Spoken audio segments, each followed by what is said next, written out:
Nagtagunas nga si Oragon. Ayan o, hindi pa kinakalawang yung mata ko mga Oragon. Ang galing ko pa pala magtagunas or manguha ng mga shell sa dagat. Grabe, hindi pa apat ang mata ko niyan ha.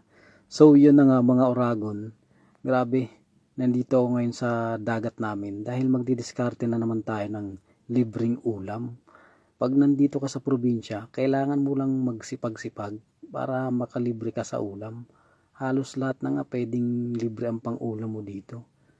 Nung kabataan ko mga Oragon, sa totoo lang ganito talaga yung ginagawa ko. Nagdidiskarte ako ng pang-ulam kapag walang pasok sa eskwela. Kasi yung buhay namin noon talaga mga Oragon, sa totoo lang mahirap. Minsan merong ulam, minsan wala. Kaya pagka may time naman ako, nagdidiskarte talaga ako ng pang-ulam sa dagat. Pag wala naman sa dagat, minsan naman nangunguha ako ng nyog or namumulot kami ng nyog ng mga kumpare namin dati. Yung mga kumpare ko dati. Yan, namumulot kami ng nyog tapos binibenta namin para magkapera kami or meron kaming pambaon sa school. Ang isang nyog noon, ang benta namin dati piso, 2 piso. Malaking bagay na yun kasi nung elementary ako mga Oragon, ang baon ko lang 2 piso lang. Yun, ang mabibili mo sa 2 piso mga Oragon dati, ice candy.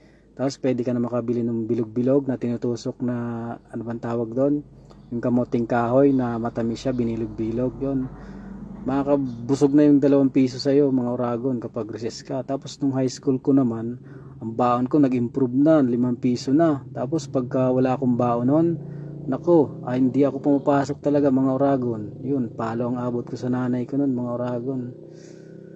Namiss ko yung tuloy yung nanay ko ah. Wala na pala akong nanay mga Oragon. So yun na nga mga Oragon. Ganun yung buhay dito sa probinsya. Sino ba yung nakaranas ng ganun mga Oragon sa inyo? Yung baon, elementary, 2 piso. Grabe. Yung iba nga mga Oragon, walang baon eh. Oo talaga. Minsan wala rin akong baon nun. Nauwi ako nun sa bahay. Kakain ako ng kamoting kahoy, kamote na sinaing. Kasi nahihiya talaga ako sa totoo lang. Nahihiya ako magbaon ng kamote or kamoting kahoy sa school dati. Pero napakasarap naman talaga nun mga Oragon. Nahihiya lang din na talaga ako. Kasi yung magulang ko nun mga Oragon, yung nanay ko nagtitinda ng isda, ng mga gulay na panim namin. Kasi may mga tinatanim kami ng mga gulay, kamote, kamoting kahoy.